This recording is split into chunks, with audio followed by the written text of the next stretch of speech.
안녕하세요. 네.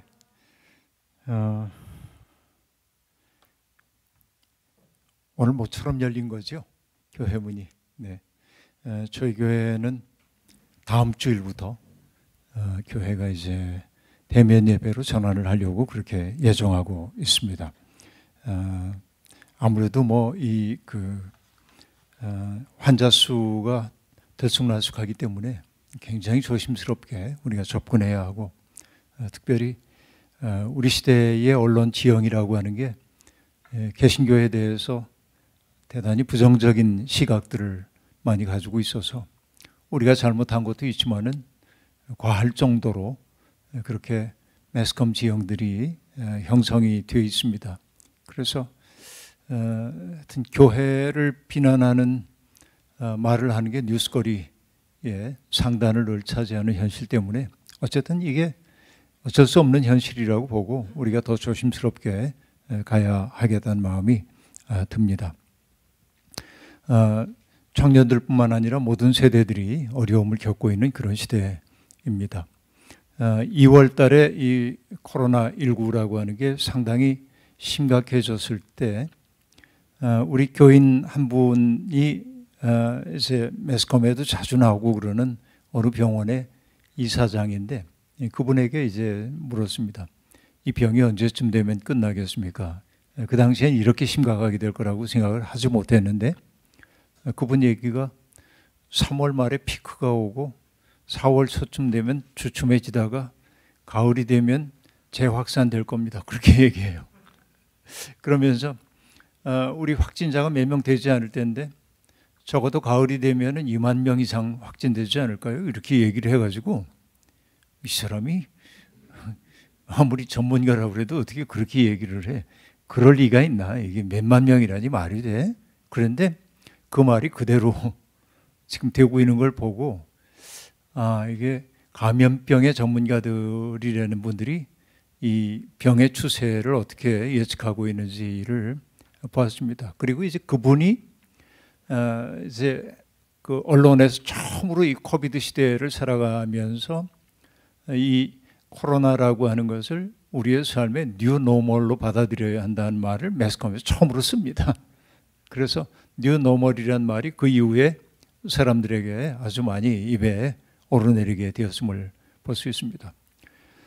그렇죠. 이제 우리도 굉장히 익숙해졌죠. 어디 가든지 마스크 써야 되고, 또 식당에 가더라도 QR코드 찍고 가고, 우리가 불과 1년 전만 하더라도 상상할 수 없었던 일들이 그냥 불편하긴 하지만은 자연스러운 삶의 질서처럼 그렇게 여겨지고 있는 게 사실입니다. 그리고 우리는 예측할 수 있는 것은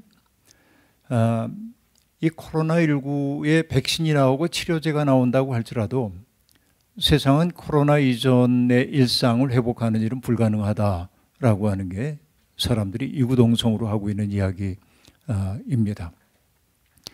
왜냐하면은 코로나19라고 하는 이 질병을 극복하는 일도 매우 중요하지만 이 코로나19라고 하는 사태는 사실은 기후 위기의 일부이기 때문에 그렇습니다. 이 전면적으로 지구를 위협하고 있는 기후 위기의 현실의 한 그 변형이 드러나는 거라고 그렇게 볼 수 있기 때문에 그렇습니다. 여러분이 그런 말 들었는지 모르겠습니다만은 한참 기후학자들이나 혹은 신학자들 혹은 목회자들 가운데 일부가 근 30년 전서부터, 사실은 이전부터죠. 우리나라에 공해문제연구소라고 한 게 생긴 게 1981년부터 시작돼서 82년 3년에 공해문제연구소라는 게 생기는데, 이때 이제 공해문제가 처음으로 대두되기 시작했고 그때부터 경종을 울려왔는데 길게 보더라도 40년. 그래서 이 기후 변화가 심각하다 하는 문제에 경종을 울리기 시작했습니다. 그런데 여러분, 불과 몇 년 사이에 매스컴에서 기후를 얘기할 때 말들이 달라지고 있어요. 처음에는 climate change, 기후 변화 이렇게 얘기하다가 climate crisis, 기후 위기, 그러다가 climate disaster, 기후 위기, 재앙, 그 다음에 최근에 나오는 건 뭐냐면 climate collapse, 기후 붕괴, 이렇게까지 얘기를 하고 있습니다. 작년에 우리가 봤다시피 그 호주에 산불이 나가지고 6개월 동안 진화되지 않아서 어마어마한 산림을 태우고 또 그 속에 토하여 살고 있었던 수많은 야생동물들이 불타 죽거나 죽었던 그런 걸 봤습니다. 우리가 귀여워하는 코알라 같은 것들이 불에 끄슬려 가지고 사람에게 와서 물을 좀 달라고 하는 이런 것도 봤고, 정말 많은 그 동물들이 죽어가는 것을 보고 참담함을 느꼈습니다. 올해 들어서도 미국의 뭐 캘리포니아나 오레곤이나 워싱턴주 같은데 산불이 빈발하게 드러나고 있고, 그래서 미국의 서부 지역이 그 아름다웠던 트레일들이 다 불에 타버리고 마는 이런 일이 생겨났습니다. 이것은 우연히 발생한 게 아니라 누군가가 불을 놓거나 혹은 실수를 해서 일어난 실화가 아니라 기후변화가 야기한 번개 때문에 자연 발화가 되었다고 하는 게 학자들의 공통된 이야기입니다. 동토의 땅이라고 얘기하는 시베리아에도 산불이 빈발하고 있고, 그리고 그 뜨거웠던 시베리아가 온도가 너무 올라가지고 많은 어려움을 겪고 있고, 멕시코 시티 같은 수천만 명이 살고 있는 도시에서는 땅꺼짐 현상이 대규모로 지금 벌어지고 있고, 왜냐하면 산업개발이라든지 이런 것들을 위해서 사람들이 지하수를 다 끌어다 쓰다 보니까 물이 받쳐주고 있었던 대지가 아래로 꺼져 내려가는 이런 일들, 뭐 북극의 빙하가 녹아 내려가지고 해수면 상승되는 거, 이거 우리 다 보고 있는 바입니다. 결국 이렇게 이제 돼서 결국 빙하 속에 갇혀 있었던 CO2가 대기 중으로 방출되면은 뭐 1억 년 이상 평형을 유지해 오거든 CO2의 대기 중 농도가 훨씬 올라가게 될 거고, 이것은 아주 극단적인 기후 붕괴를 일으킬 수도 있다는 게 아주 두려운 현실로 우리에게 다가옵니다. 그런가 하면은 빙하 속에 갇혀 있었던 고대 세계의 전염병 같은 것들이 또 넘어올 가능성이 있고, 또 과거에 인간들이 살고 있었던 땅은 지구에서 한 14%에 지나지 않았지만은 21세기에 접어들면서 인간이 77% 정도의 땅들을 사용해서 그 이전에 동물들이 차지하고 있었던 공간을 인간들이 다 침범함으로 동물 세계 속에 머물렀던 감염병들이 인간에게로 옮겨오기 시작하고, 이게 이제 우울한 우리의 삶의 모습입니다. 그러니까 그저 우리 평안하게 예수 믿는다고 그래가지고 주님 날 사랑하시죠, 이 말만 가지고는 살 수 없는 시대가 왔다. 정말 이 기후 붕괴 시대에 우리가 뭘 어떻게 해야 될까? 지금 이럴 때일수록 책임적 주체로 우뚝 서야 할 때이라는 얘기죠. 청년들의 삶이 무너지고 있고, 청년들이 뭐 3포 세대니 5포 세대니 N포 세대니 이런 말들을 하고 있지만은 그런 담론의 틀 속에 갇힐 일이 아니라 전면적인 붕괴를 앞두고 있는 세상 앞에서 나는 어떻게 책임적 존재로 살아가야 하는지에 대한 고민을 우리가 시작해야 할 때가 왔다, 이렇게 얘기해야 하겠습니다. 여기 있는 우리 청년들의 연령대가 어떤지 모르지만은 우리 인생의 주기 가운데 굉장히 중요한 일들이 많이 있죠. 예를 들면 뭐 태어남도 중요하죠. 또 죽음을 어떻게 맞이할 것인가도 중요합니다. 누군가를 만나서 가정을 이루는 일도 중요합니다. 그렇죠. 그래서 우리가 이제 옛날 아주 중요한 것을 관혼상제 그렇게 얘기하는데, 혼이라는 건 결혼인 거 알겠고, 상이라고 하는 건 장례 치르는 얘기인 줄 알겠고, 제라고 하는 것은 때마다 제사 드리는 거죠. 이게 이제 생애 주기에서 중요하죠. 근데 앞에 관이라는 게 뭐예요? 관혼상제 할 때. 그건 관례라고 얘기하는데, 관을 쓰는 의식인데 그게 뭐냐면 성인의식입니다.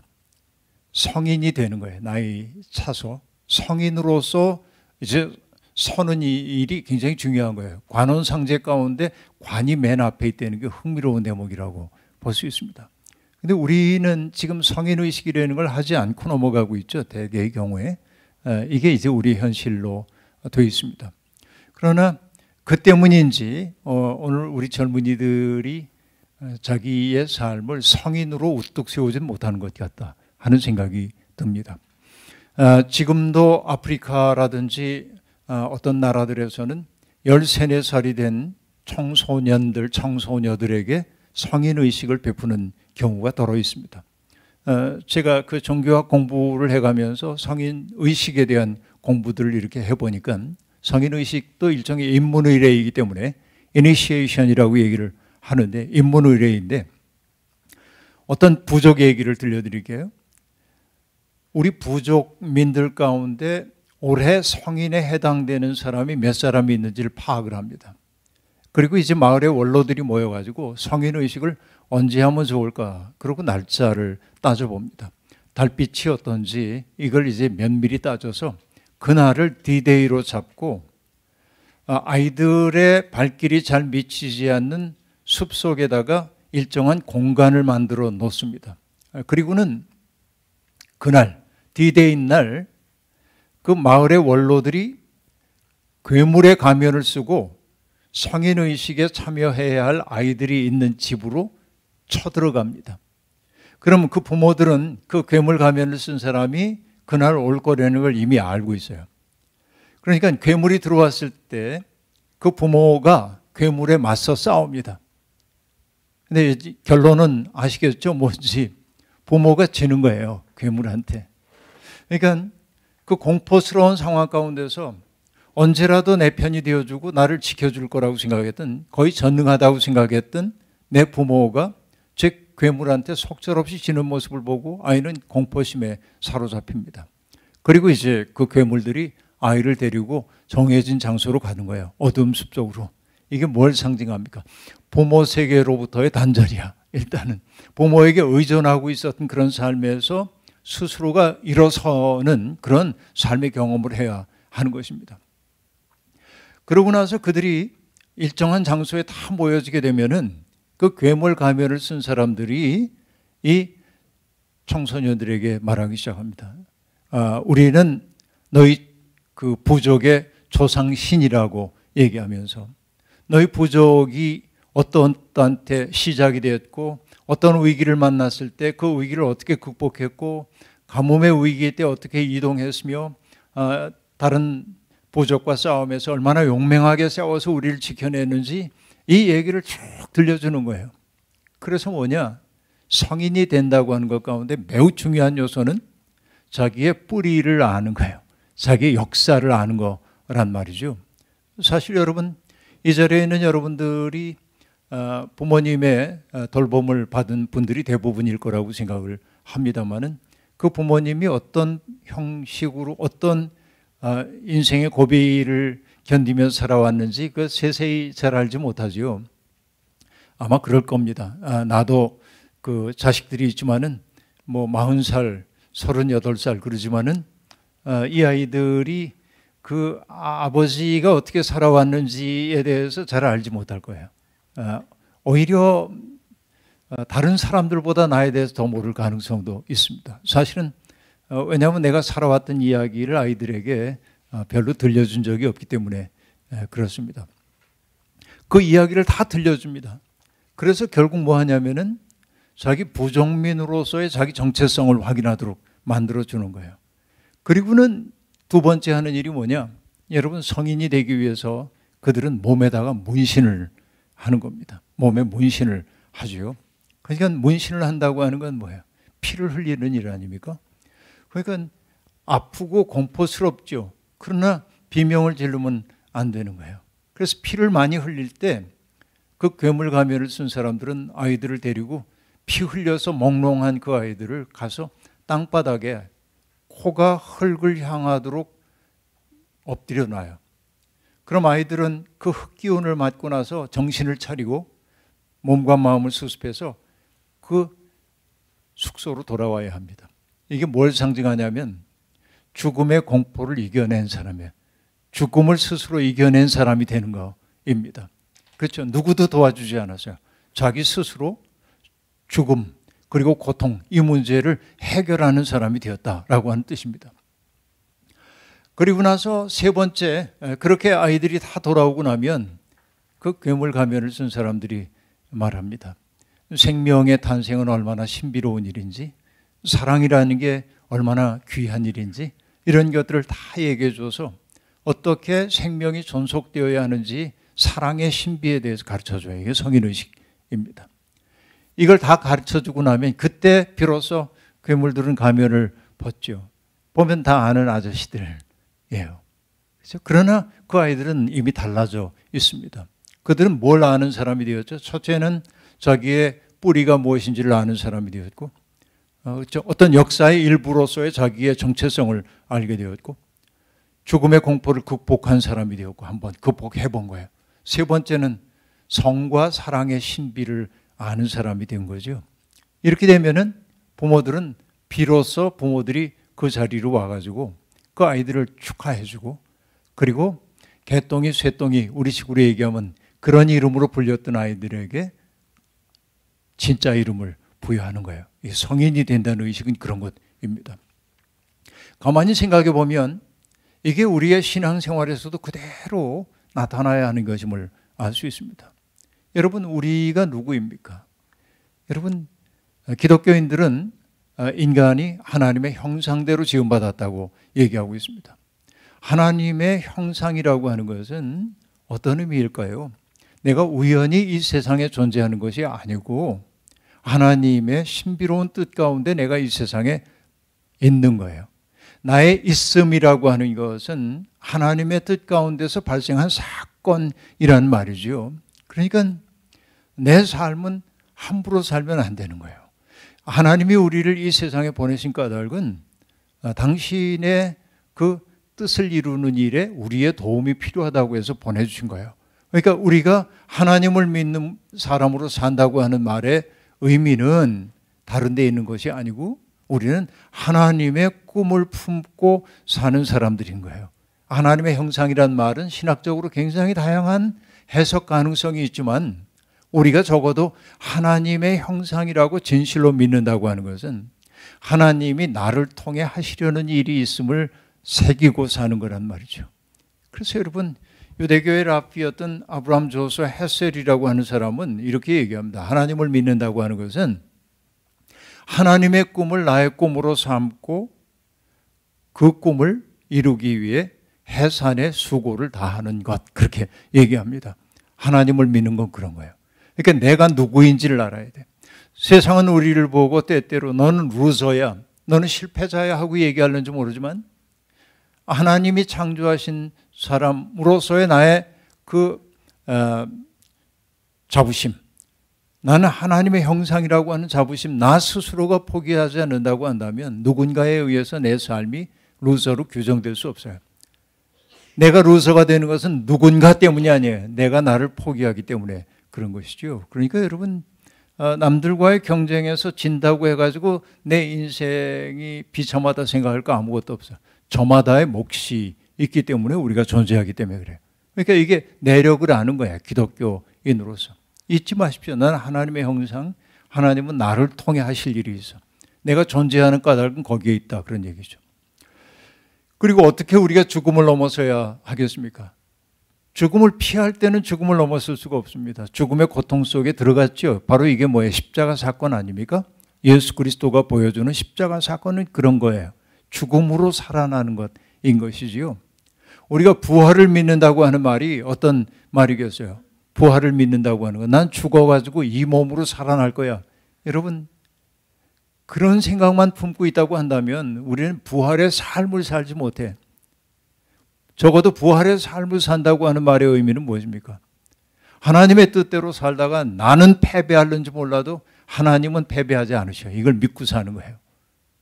내가 하나님의 일을 하다가 나는 넘어질 수 있어. 그러나 하나님은 거기에서 새로운 시작을 일궈내신단 말이죠.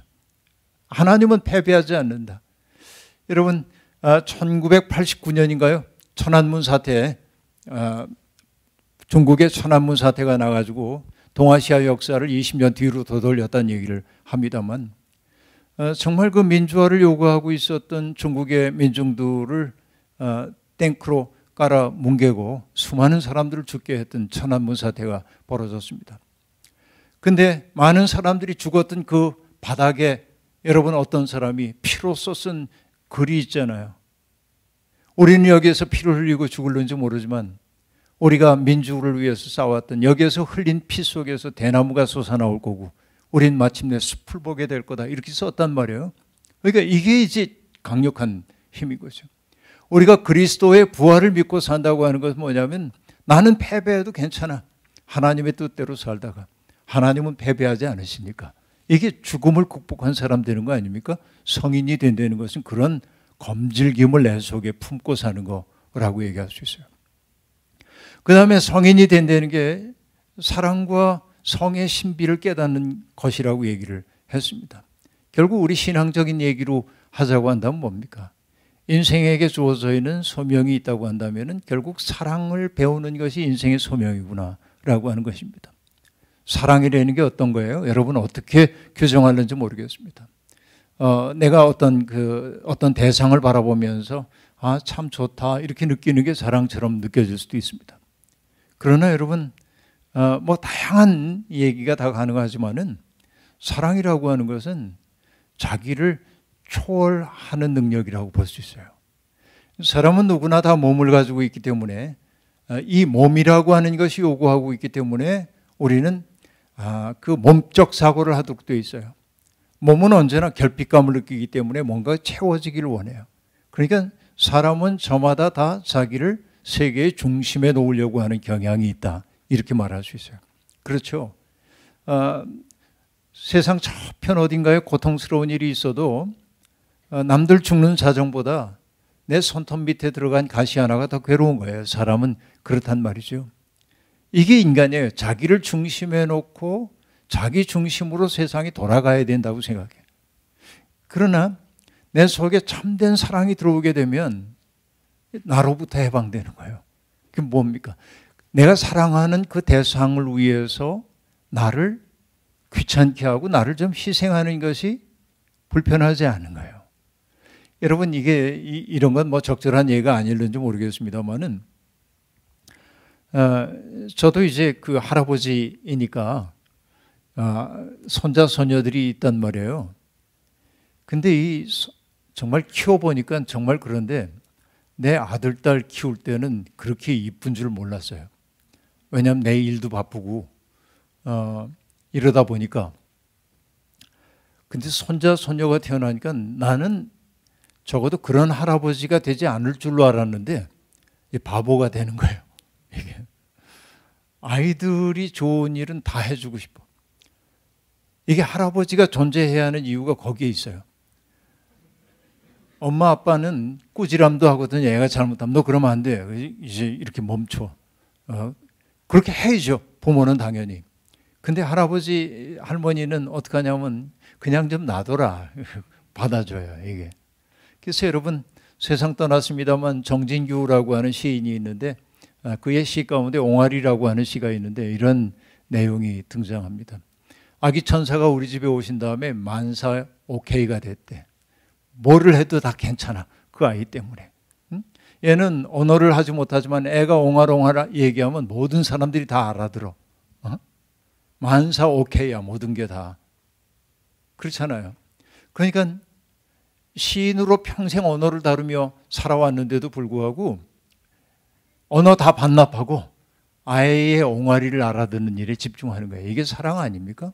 그러니까 이 손녀를 사랑하는 까닭이 뭐예요? 얘가 커가지고 내 뒷수발을 다 해줄 거야. 그런 생각 때문일까요? 그거 아니에요. 그냥 그래서 아이는 어른의 아버지라고 얘기하는 까닭이 뭐냐면 아이 때문에 크는 거야, 사람이. 왜? 대가를 바라지 않는 사랑을 주도록 하기 때문에 그래요. 존재 그 자체로. 그렇죠? 여러분, 아기가 여기 있는 걸 보면요. 아기 앞에 다가서는 사람들은 말랑말랑한 모험을 가지고 가거든요. 그래서 그리고 말들이 달라져요. 애를 보면 차렷, 열중쇼 그런 사람 아무도 없어요. 애기들을 보면서 딱딱하게 너 뭐 그렇게 울 거야 이런 사람 없어요. 그래서 우리 다 알아듣잖아요. 사랑이죠. 그렇죠? 사랑이란 자기를 넘어서는 능력이란 말이죠. 결국 예수 그리스도가 보여줬던 삶이라는 게 그런 사랑의 신비를 보여주는 거잖아요. 끝없이 누군가를 품는. 그렇죠? 여러분 성경 복음서에 보면은 예수님이 세례자 요한에게 세례를 받으신 장면이 등장합니다. 그때 하늘이 열리면서 소리가 들려오는데 이런 소리가 들려옵니다. 너는 내 사랑하는 아들이다. 내가 너를 기뻐한다. 라는 구절입니다. 그러니까 우리는 그 성경을 읽을 때마다 밑줄을 긋는 거죠. 너는 내 사랑하는 아들이다. 이것을 조금 바꾸면 너는 내 사랑하는 딸이다. 그죠? 여기에 있는 여성들은 그렇게 읽어도 되는 거예요. 내가 사랑받을 만한 요소가 없는데도 불구하고 하나님은 우리를 내가 너를 사랑한다 하시잖아요. 우리가 이 자리에 있는 것은 하나님의 사랑 덕분 아닙니까?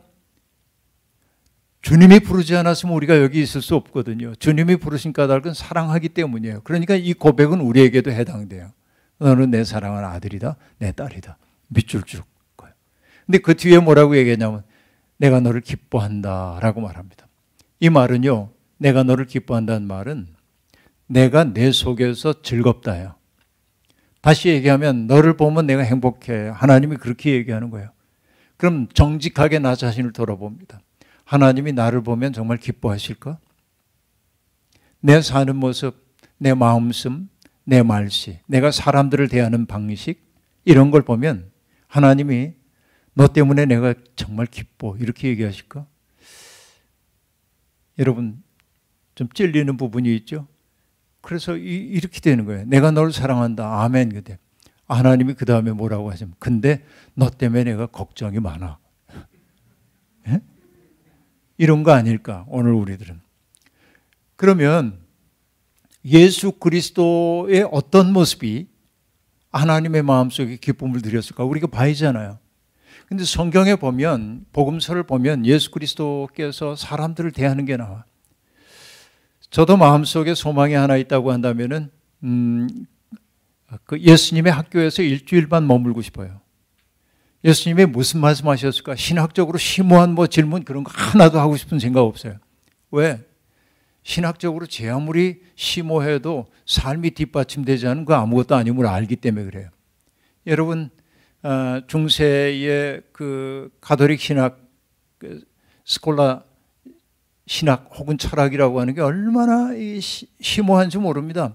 그러나 여러분 저는 그 심오한 토마스 아퀴나스의 신학 대전 같은 책들 여러분 존 깔뱅의 기독교 강요라든지 어마어마한 이 책들을 다 섭렵한다고 그래도 저 시골 마을에서 농투성이로 이렇게 흙만 파고 살던 할머니가 허리가 이렇게 구부러진 할머니 난 놓고 기억자도 모르는 할머니가 처음 만난 젊은이를 바라보면서 그저 뭐라도 주고 싶어가지고서는 뭐라도 이렇게 주는 그 마음을 얻지 못한다고 한다면은 제 아무리 무슨 신학 알아봐야 그게 무슨 도움일까 하는 생각인데 결국 예수 그리스도의 학교에서 내가 배우고 싶은 것은 예수님이 사람들을 맞이하실 때 어떤 표정이셨을까?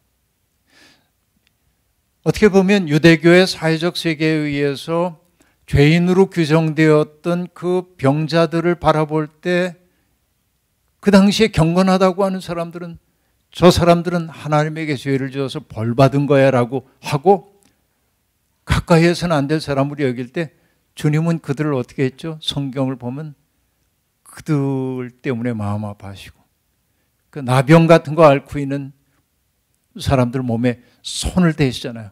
왜 그랬어요? 불쌍히 여기셨던 거죠. 그렇죠? 긍휼히 여기셨죠. 그 마음 하나 얻는다고 한다면은 우린 예수를 아는 건데 여러분 일평생 교회를 다닌다고 하는데 그냥 찬양도 잘하고 기도도 잘하고 성경도 많이 읽었는데 사람들을 대하는 거 보면 냉혹하고 이기적이고 그렇다면 솔직히 얘기하면 뭐냐면 교회 마당만 밟은 거다. 그 마음의 중심 하나 얻지 못했다고 한다면은 평생 교회를 다니나 그는 예수와 만난 적이 없는 사람이라고 얘기해야 될 겁니다. 그런데 예수 그리스도가 결국은 그 우리에게 보여주신 삶이라는 게 뭐예요? 세상에 고통을 겪고 있는 사람들을 보면 그들의 고통을 그냥 당신 고륙지친의 고통처럼 여기면서 품에 안는 거잖아요. 귀신 들린 사람을 보면은 더럽다 말이죠. 저 사람과 직면하게 되면 내가 위험할지도 몰라 그런 거 아니에요?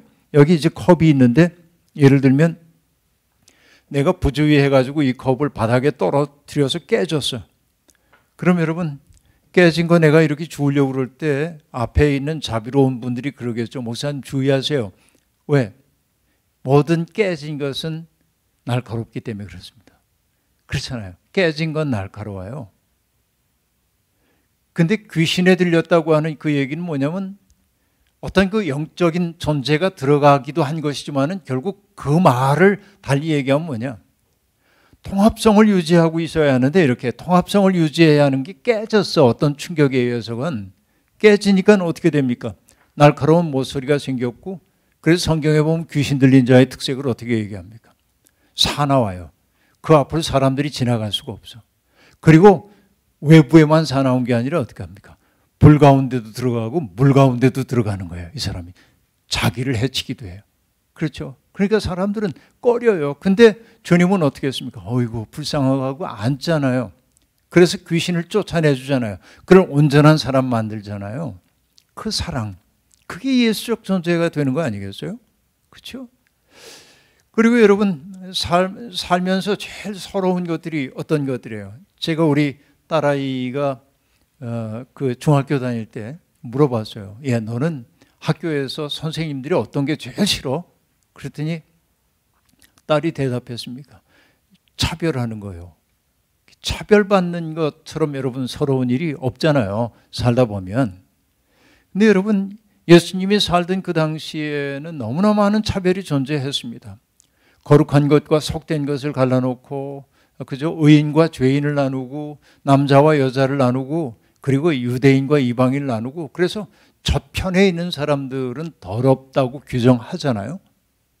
그러니까 여러분 나의 정당함을 주장하기 위해 누군가가 더럽다고 규정했던 게 성전체제예요. 예수님 당시에. 그게 유대교인들이 생각하는 경건이었어요. 지금도 우리 똑같습니다.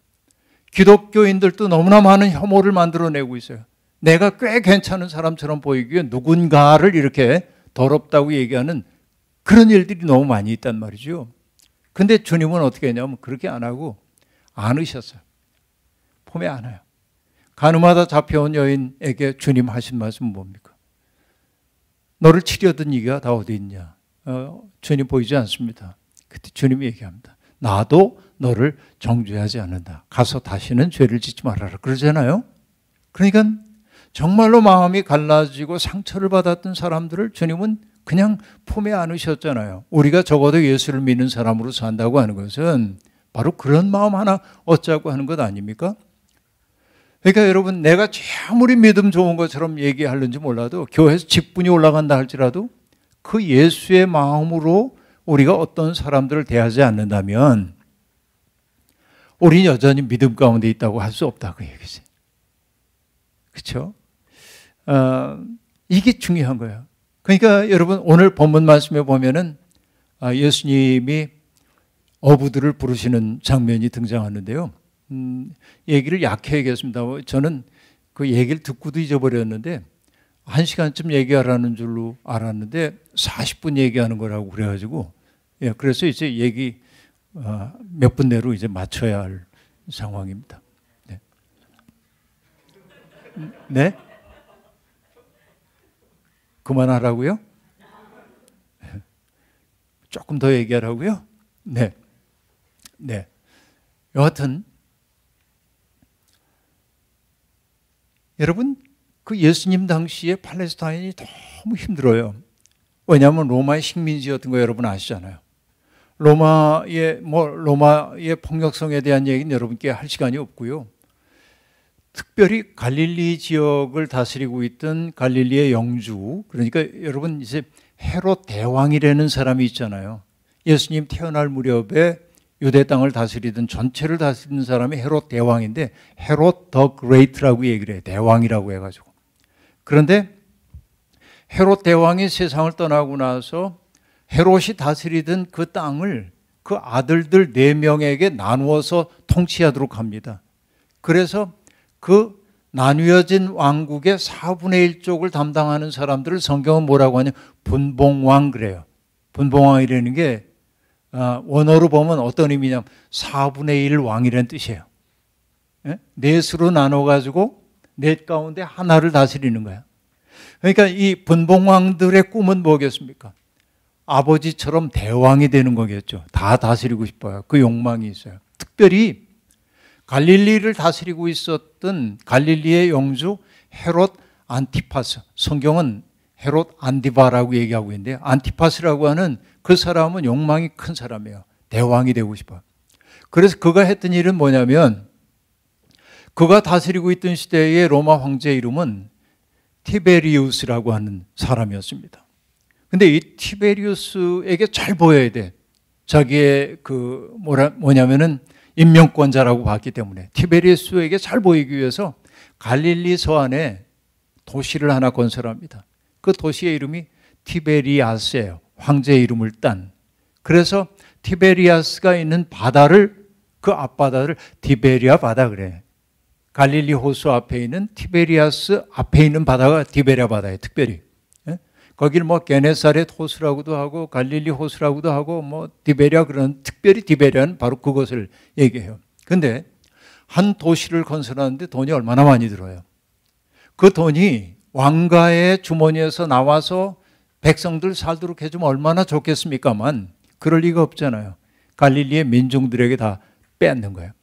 그러다 보니까 많은 돈이 필요하니까 헤롯 안티파스는 세금 정책을 가혹하게 하기 시작합니다.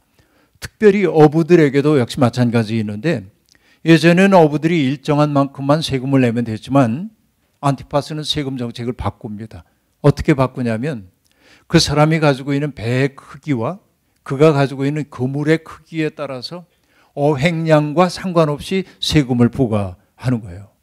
그러니까 어부들은 건져 올려도 세금 제출하고 나면 남는 게 별로 없는 겁니다. 게다가 그날 많은 물고기를 잡았어. 그럼 어시장에 내다 팔 수 있으면 여러분 내가 부자가 되면 좋을 텐데, 헤롯 안티파스는 외화 벌이를 해야 되기 때문에 갈릴리 호숫가에 물고기 염장 처리 공장을 만들어 놓고 어부들이 싼 값에 그 공장에 물고기를 넘기도록 제도화해 놓습니다. 그러니까 갈릴리 어부들은 다 수탈당한 거예요.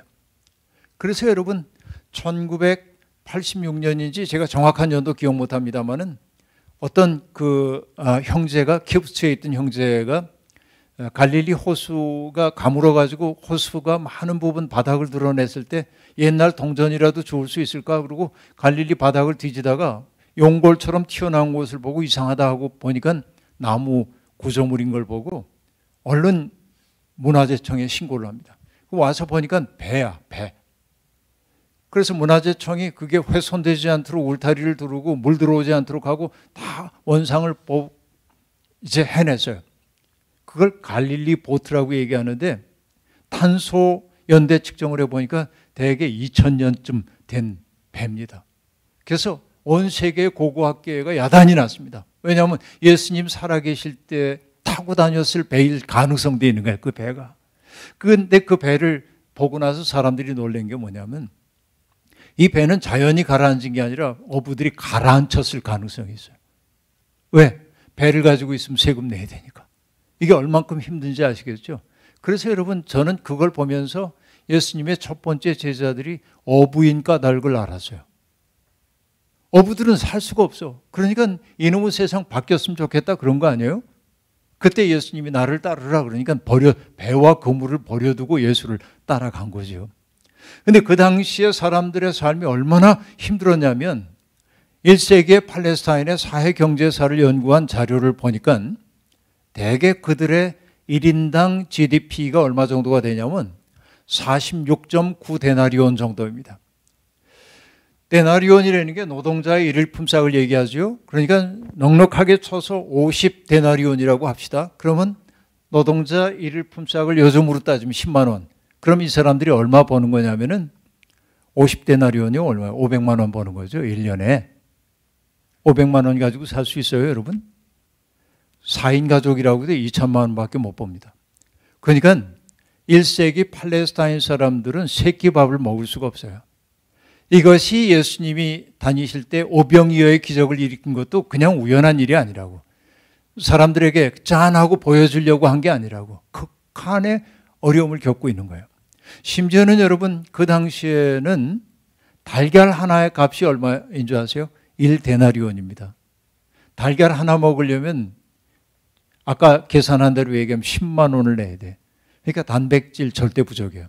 그러니까 나타나는 것이 뭐예요? 영양실조. 영양실조이면 면역력이 떨어지겠죠? 면역력 떨어지면 어떻게 됩니까? 질병에 취약할 수밖에 없어. 성경에 그렇게 많은 병든 사람들이 등장하고 귀신 들린 사람들이 등장하는 까닭은 바로 그런 사회와 무관하지 않은 거예요. 그때 예수님이 제자들을 부르신 거예요. 나하고 새로운 세상 만들자. 그 세상은 어떤 세상입니까? 힘 있는 사람들이 힘 없는 사람들을 강압하는 로마 질서를 당연하게 여기지 않은 세상이란 말이죠. 오히려 힘을 가진 사람들이 힘 없는 사람들의 아픈 처지를 헤아리고 그들을 위해 자기를 낮추는, 그렇죠? 으뜸이 되려고 하는 사람은 모든 사람이 종이 되어야 한다고 하는 그 세계로 부르신 거예요. 여러분이 예수 믿는 사람으로 부름받은 것은 바로 그런 주님의 꿈을 함께 꾸자는 거예요. 예수님 덕분에 내가 덕을 봐서 나를 강화하자고 믿는 게 아니고 이렇게 세상에 고통스럽고 어려움을 겪고 있는 그 사람들을 어떻게든지 살 수 있도록 돕고자 하는 게 하나님의 마음이고 그리스도의 마음인데 그 일을 위해 내 도움이 필요하다고 불러주셨단 말이죠. 우리가 교회라고 하는 것을 여러분 뭐라고 얘기합니까? 교회는 그리스도의 몸, 바울 사도가 얘기합니다. 교회는 건물이 아닙니다. 그렇죠? 코로나19 시대가 모이는 교회로서의 교회를 매우 어렵게 만들었는데 교회의 본질을 생각해 볼 수 있도록 만든 건 사실입니다. 교회의 교회됨이라고 하는 건 어디에 있습니까? 그리스도의 손과 발이 되는 데 있죠. 그리스도는 이 세상에서 아까 얘기한 병든 사람 고치고 귀신 들린 사람 내쫓고 소외된 사람들이 살 맛을 되찾는 그런 세상을 만들고 싶어 하는데 우리 도움이 필요하다고 부르셨어요.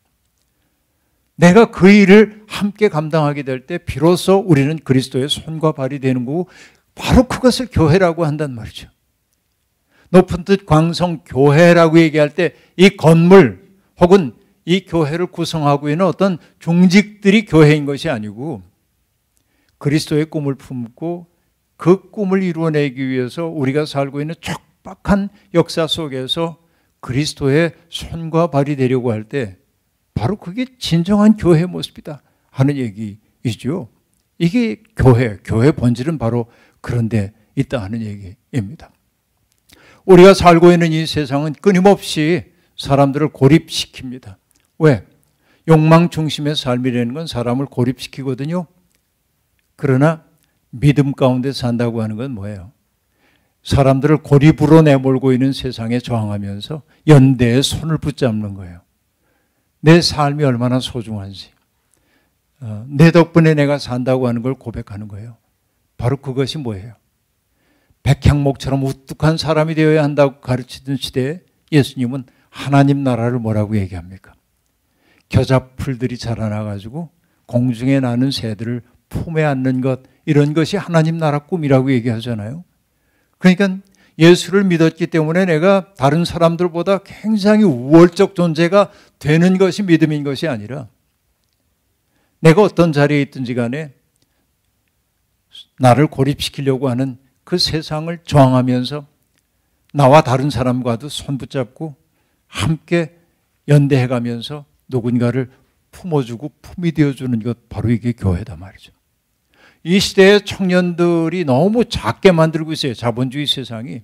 근데 청년들은 이것을 뚫고 나가야 합니다. 적어도 우리가 믿음의 사람들이라고 한다면. 그래서 겨우 그 욕망의 바탕을 둔 세상이 우리를 몰아가고 있는데 주님 내 마음의 고통 아시죠? 그러고 맨날 그러고만 있으면 안 돼. 그런 세상의 논리를 넘어서서 바라보면서 적어도 우리 역사가 지향해야 바가 무엇인지를 바라보고 거기 향해서 용감하게 갈 수 있는 삶을 살아야 한다. 이게 청년들에게 주어져 있는 과제다 하는 생각입니다. 어렵지만 바로 그 길로 여러분들이 씩씩하게 나갈 수 있기를 바랍니다. 잠깐 기도합시다. 자비로우신 하나님, 하나님은 당신의 꿈을 이루기 위해서 우리를 당신의 일꾼들로 불러주셨습니다. 물론 스스로의 한계와 아픔 때문에 어찌할 바를 말라 하며 방황하고 하는 것이 우리의 생의 모습입니다. 그런데도 불구하고 주님은 우리를 못났다 말씀하지 아니하시고 너의 미력한 힘이나마 내게는 큰 도움이 된다고 주님 말씀하시며 우리를 격려하십니다. 하나님, 나의 꿈을 위하여 하나님을 동원하는 사람들이 아니라 하나님의 꿈을 이루어 드리기 위해서 우리를 헌신하는 믿음의 사람들이 다 되도록 역사하여 주옵소서. 높은 뜻 광성교회에 속해 있는 믿음의 지체들, 저들이 이루어내는 아름다운 삶이 하나님 보시기에 기쁨이 되게 도와주시고 저들의 헌신을 통하여 이 땅이 생명과 평화의 장소로 변화되도록 역사하여 주옵소서. 예수님의 이름으로 축복하며 기도하옵나이다. 아멘.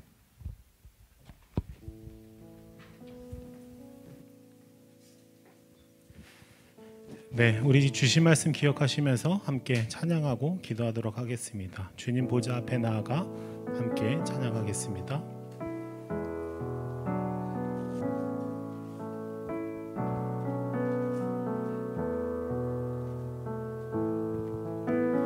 주님 보좌 앞에, 주님 보좌 앞에 나아가 참된 안식과 기쁨 나 누리겠네. 경배하며 주의 얼굴 구할 때 신실하신 주님 찬양해. 신실하신 하나님, 신실하신 하나님,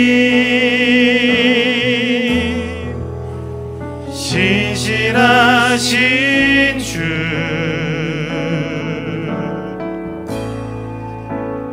나의 주 하나님은 신실하신 주님. 평화 내려주신 하나님, 기도 들으시는 하나님 찬양하겠습니다.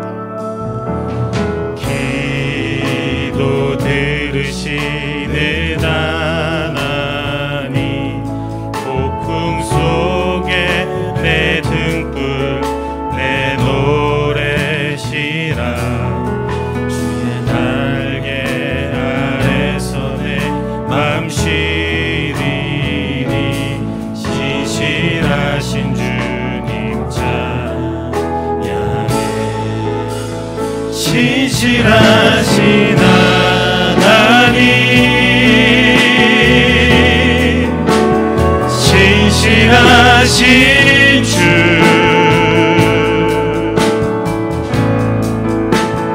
나의 주 하나님은 신실하신 주님. 계속해서 평화 내려주신 하나님, 평화 내려주신 하나님, 나로 고통받는 자를 위로하게 하소서. 나의 평생의 주의 사랑을 전하리. 신실하신 주님 찬양해. 신실하신 하나님, 신실하신 주,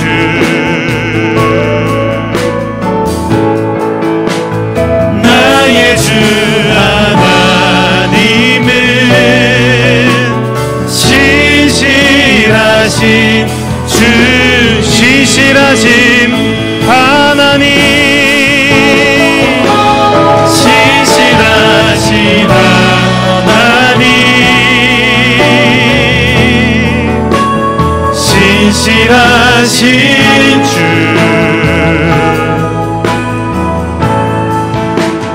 나의 주 하나님은 신실하신 주님. 우리 한 번 더 고백하겠습니다. 신실하신 하나님, 신실하신 하나님, 신실하신 주,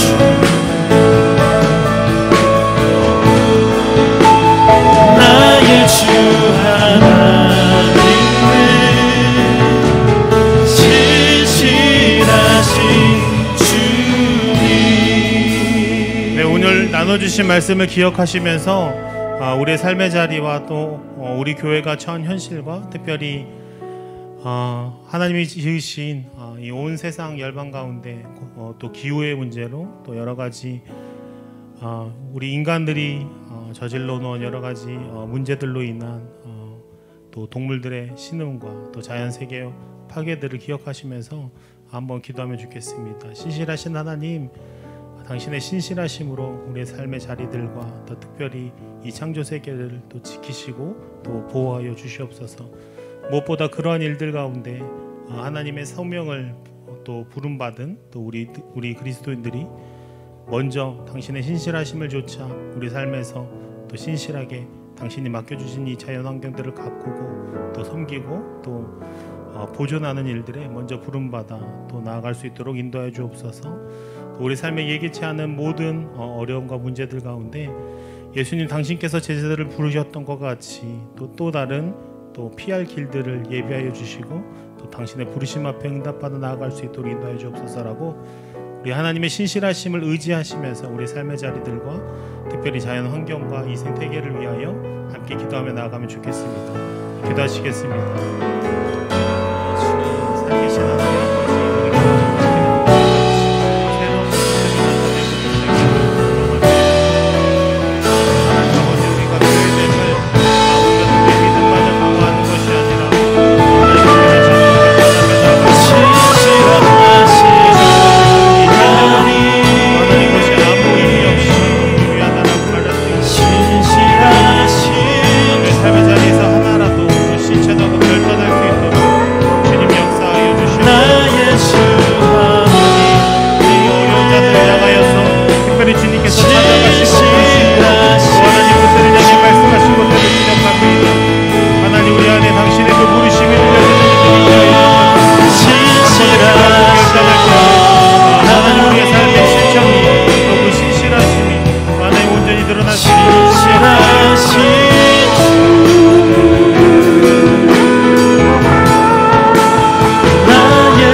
계속해서 기도하실 때요,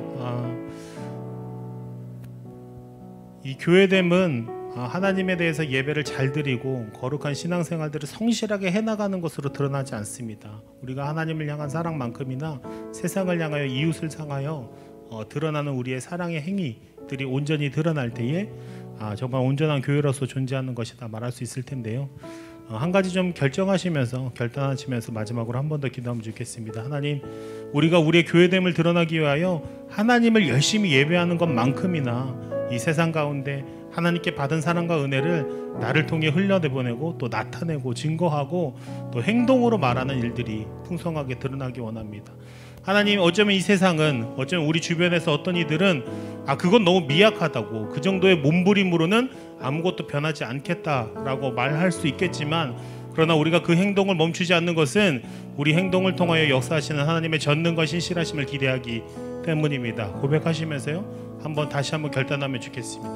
우리의 삶을 통하여서 당신의 신실하심, 하나님의 하나님됨, 또 우리 모임의 교회됨이 드러나도록, 또 한 가지는 또 앞서 기도한 것과 같이 작은 실천이라도 이 환경을 향하여서, 하나님이 우리를 손에 맡겨주신 이 자연환경을 향하여서 우리가 성실한 보존 역할을 감당할 수 있도록 작은 일들부터 신천하겠습니다. 이것이 전체에 큰 영향 없을지라도 우리의 이 작은 삶들을 통해서 역사하실 하나님을 기대하는 믿음으로 나아가오니, 주님, 우리 가운데 당신이 이 작은 손길 가운데 역사하시는 것들을 드러내 주시옵소서라고 한 번 더 기도하며 나가십시다. 살아계신 하나님 아버지, 우리가 그저 목소리 높여 찬양하고 세게 기도하고 여럿이 모이고 돈을 많이 모아 하나님 그것들을 사용하는 것으로 우리의 교회됨을 보내지 않게 하시옵소서. 하나님을 향한 사랑, 하나님을 받은 은혜, 하나님 우리가 모두 예배하는 어떤 종교적인 형식의 크기와 그 깊이만큼이나 우리가 세상을 향하여서 우리에게 받은 하나님의 사랑을 더욱더 증거하고 하나님 나타나는 길에 더욱더 힘으로 나아갈 수 있도록 도와주옵소서. 또 마찬가지로 주님 우리에게 맡겨주신 이 창조 세계 가운데 하나님 보존자의 역할들을 감당할 수 있도록 주님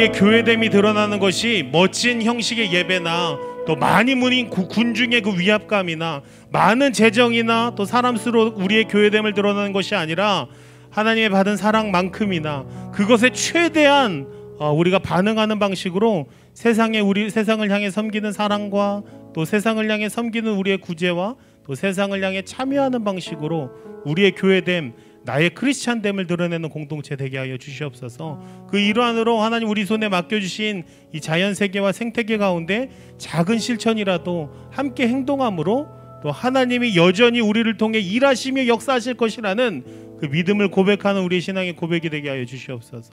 주님 그렇게 일하시길 기대하며 예수님의 이름으로 기도했습니다.